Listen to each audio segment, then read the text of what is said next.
Okay, magsimula tayo sa isang tanong. Para sa iyo ha, paano kung yung buong konsepto natin ng pamumuno, mali pala? Paano kung yung paghahangad natin ng posisyon, ng titulo, ng autoridad? Ano? Habol lang pala tayo sa anino, habang yung tunay na diwa nasa ibang lugar pala. Wow. Ito yung malaking ideya na susubukan nating buksan ngayon. So ang mga material na hawak natin ay mga sipe mula sa aklat na Brave Enough to Lead. Ang misyon natin, simple lang. Himayin yung argumento na ang tunay na pamumuno, hindi yan titulong nakasabit sa pinto mo, kundi isang impluensyang dahan-dahang hinuhubog sa pagkatao. Oo. Titingnan natin kung bakit may tinatawag itong quiet crisis sa leadership ngayon at paano to binabago ng pananaw na nakaugat sa integridad. Sige, simulan natin. Nakasulat sa business card mo. Kasi kung ang pamumuno ay impluensya, biglang lahat tayo may pananagutan. 'Di ba? Tama. Pag-uusapan natin kung paano yung mga taong walang formal na authority, sila paminsan ang nakakagawa ng pinakamalaking pagbabago. At kung bakit yung trabahong ginagawa mo sa sarili mo, pag walang nakatingin, mas mahalaga pa yon sa kahit anong parangal na matatanggap mo. Sige, unahin natin yung konsepto na yan, yung quiet crisis. Kasi hindi to yung mga headline scandal na nababasa natin. Iba to, di ba? Oo, iba to, mas subtle. Sinasabi sa material, ito raw yung mga leader na may otoridad pero parang kulang sa lalim. Yung mga organisasyon na mukhang ang tibay-tibay sa labas. Pero sa loob, Pero sa loob pala marupok.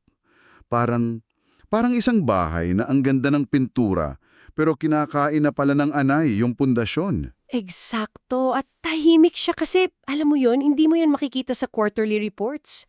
Ito yung CEO na laging tama yung business strategy, pero wala na isang empleyado na gustong magkape kasama siya. Haray. O yung manager na laging nami-meet yung quota, pero yung mga tao sa ilalim niya, pagod na. Naghahanap na ng malilipatan. Sa labas, success. Sa loob, unti-unting namamatay yung tiwala. At ano raw yung ugat nito? Saan nanggagaling yan? Alam mo, ang pinakaugat yata nito ay yung maling akala natin na leadership equals control. Na pag leader ka, dapat kontrolado mo lahat. Pero kung titingnan mo yung mga halimbawa sa aklat, lalo na sa Biblia, eksaktong kabaliktaran. Si Moses, bago niya harapin yung pinakamakapangyarihang tao noon, saan siya hinubog? Sa ilang. Sa ilang.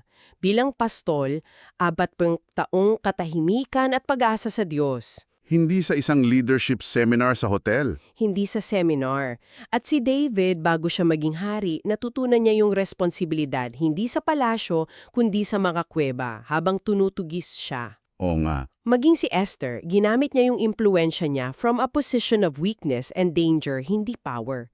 Malinaw yung pattern eh. Nauuna yung paghubog ng karakter bago dumating yung pagkilala. Teka, ito yung part na para sa akin. Binabago talaga yung laro eh. Kasi kung ang pamumuno ay impluensya, hindi posisyon, biglang, teka, leader pala tayong lahat?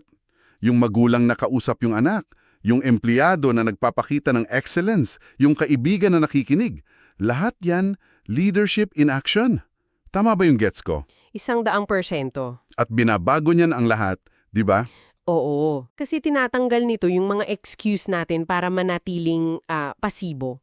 Wala nang, ay, hindi naman ako manager or wala namang nakikinig sa akin. May quote nga sa libro na sobrang tumatak sa akin. Sabi, ang tanong ay hindi kung namumuno ka ba, kundi kung namumuno ka ba ng may katapatan. Wow!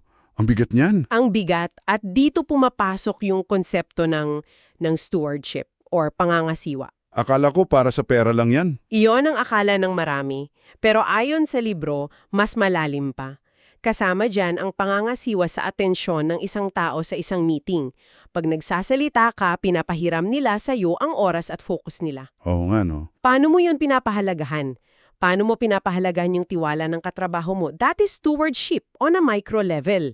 At dyan nagsisimula ang lahat. So, kung leadership is influence at lahat tayo may influence, ang next question, paano natin palalakasin yun? Paano gagawing tama yung influence na yun? At dyan napapasok yung pinakapuso ng argumento nila. formation precedes impact. O sa Tagalog, nauuna ang paghubog bago ang epekto. Ito yung ideya na medyo kontra sa kultura natin ng hustle at overnight success. Sobra. Sinasabi ng libro na ang pinakamalaking impact ng mga leader hindi nanggagaling sa mga biglaang desisyon sa boardroom, Hindi. kundi sa mga desisyong ginawa nila sa dilim nung walang nakikita. Parang yung training montage sa pelikula, pero totoong buhay at tumatagal ng maraming taon. Ganyan. Tingnan natin yung mga halimbawa nila. Si Joseph, hindi siya basta naging prime minister. Dumaan muna siya sa balon, sa pagiging alipin, sa bilangguan. Grabe yung pinagdaanan. Grabe, pero sa bawat yugto na yon, hinuhubog yung karakter niya. Natuto siyang magpatawad, magtiwala sa Diyos sa gitna ng injustice. Kaya nung binigyan na siya ng kapangyarihan, Handa na siya. handa na siya. Hindi siya nilamon ng sistema. Si David naman, isipin mo, teenager na pumapatay ng leon para protektahan yung tupa. Oo. Anong natututunan niya doon? Na yung lakas niya ay para sa proteksyon ng iba, hindi para sa sarili niya. Yung mga aral na yun, dala-dala niya nung naging hari na. Maging si Jesus, 30 taon ng paghahanda para lang sa 3 taong ministeryo. Ang point ng aklat, hindi to exceptions, ito yung pattern. So, Yung mga leadership failures na nakikita natin, madalas hindi dahil sa technical skills, hindi dahil hindi sila magaling sa Excel or bihira. Halos palagi ang ugat niyan ay pagkabigo sa karakter, espiritual na pagkabigo. Yung karisma, kayang-kaya niyang punuin ng isang kwarto, pero karakter lang ang makapagpapanatili ng impluensya kapag may krisis na. makes sense. At dito nakonekta ng libro yung bunga ng espiritu, yung pag-ibig, kapayapaan, pasensya. Sabi nila hindi lang yan basta religious virtues, ito ay mga leadership essentials. Okay, gets ko na information. Pero paano ito magmamanifest sa araw-araw? Kasi yung konsepto, tulad ng paglilingkod, sa totoo lang, sa corporate world, parang weakness yung dating yan, diba? Magandang tanong yan. Yan ang karaniwang maling pagkakaintindi.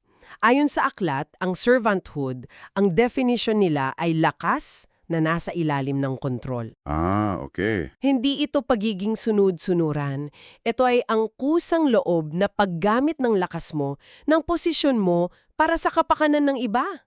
Classic example, si Jesus na naghugas ng paa ng mga disipulo niya. Nasa kultura nila noon, yun na yung pinakamababang trabaho para lang sa alipin. Pinakamababa pero isipin mo yung eksena.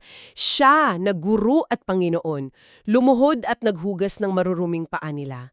Anong pinapakita nito? Na ang tunay na kapangyarihan hindi nababawasan ng paglilingkod. Sa totoo lang, doon ito napapatunayan. Ito yung manager na magtatanong, paano kita matutulungan? Okay, malinaw yun. Hindi kahinaan kundi lakas na kontrolado. At may isa pa, yung tapang. Kasi madalas, iniisip natin na ang matapang na leader, yung walang kinatatakutan. Parang action star. Oo, at ito yung pangalawang ideya na parang magkasalungat.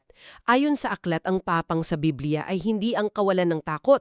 Oh. Sa katunayan, yung utos na huwag kang matakot ay isa sa mga pinakainuulit sa buong kasulatan.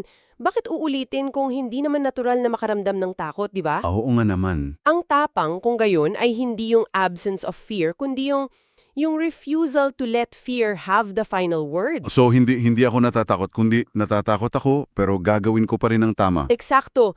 Ang tapang ay paggawa ng tamang panganib. Yung tapang ni David na harapin si Goliath, hindi dahil sa yabang, kundi para ipagtanggol yung dangal ng Diyos. Okay. Yung tapang ni Esther na humarap sa hari kahit pwede siyang mamatay. Ito yung empleyado ngayon na mag-speak up laban sa isang injustice sa opisina kahit may panganib sa career niya. Yun ang tapang. Maganda pakinggan yan, yung mahabang pagsunod sa isang direksyon. Pero harapin natin, yung mundo natin ngayon, gusto ng resulta, ngayon na. Paano mo ipaglalaban yung proseso sa isang kulturang puro growth hacking? Yan ang pinakamalaking hamon at direktang tinutugunan yan ng aklat. Sinasabi nito na kailangan nating baguhin ang sukatan natin ng tagumpay. Ang tunay na pagbabago na tumatagal, bihirang biglaan. Resulta yan, yun nga, isang mamahabang pagsunod sa isang direksyon. Ito yung pagiging tapat sa maliliit na bagay, araw-araw. Pero, teka, para sa nakikinig sa atin, baka nasa trabaho sila na hindi nila gusto o sitwasyon na gusto na nilang takasan. Paano nila malalaman yung pagkakaiba ng katapatan sa pagiging stuck lang? Napakagandang tanong niyan. Ang sagot ng libro dyan ay nakasalalay sa motibo at pananaw. Ang pagiging stuck ay pakiramdam na wala kang choice. Nabihag ka ng sitwasyon. Ang katapatan o faithfulness, yun ay isang aktibong pagpili. Ito yung pagsasabing, nandito man ako ngayon, pipiliin kong maging pinakamahusay na version ng sarili ko dito. Gagamitin ko to para hubugin yung karakter ko. May layunin ng katapatan, ang pagiging stuck, wala. So, ibig sabihin, kailangan mong sukatin ang tagumpay sa ibang paraan. Hindi sa dami ng likes, hindi sa bilis ng promotion. Kundi sa lalim ng epekto at sa kung sino ang hinuhubog mo para sa susunod na henerasyon. Dito na pumapasok ang ideya ng pamana o legacy. Oo. Sabi sa aklat, ang legacy ay hindi listahan ng mga nagawa mo. Ang legacy ay isang espiritual na mana. Yung karakter, yung mga aral na ipinapasa mo. At para magawa yun, kailangan mong bitawan yung kontrol sa mga resulta. Kailangan mong magtiwala sa iyong katapatan mo sa mga bagay na hindi nakikita ng iba. Magbubunga yon. Grabe. So, kung lalagumin natin lahat ng ito, para sa iyo na nakikinig, parang binabago talaga nito yung tanong. Hindi na may titulo ba ako para mamuno o kailan kaya ako mapupromote? Tama, ang tanong ay nagiging, sa impluwensyang ibinigay sa akin ngayon, gaano man kaliit, paano ko ito pinangangasiwaan ng may katapatan? At ang pamumuno, kung gayon, hindi isang bagay na inaagaw o hinihintay. Kundi isang bagay na hinuhubog sa pagkatao mo araw-araw. Ito'y isang paglalakbay ng pagiging tapat pag walang nakakakita, pagiging matapang sa gitna ng takot at pagiging handang maglingkod. Sa huli, hindi ito tungkol sa pagiging kahanga-hanga, kundi sa pagiging matapat. At bilang pangwakas na kaisipan para sa iyo, heto ang isang tanong na direktang kinuha mula sa material. Pagnilayan mo sana to. Sandaling huminto at isipin ang uri ng impluansyang iyong hinuhubog. Mananatili ba ito kapag tumindi ang pressure, nawala ang pagkilala, o napalitan ng kawalang katiyakan ang kalinawan? Ang sagot sa tanong na yan, yun ang maaring magtagda hindi lang kung paano ka namumuno ngayon, kundi kung anong pamana ang iwan ng iyong pamumuno.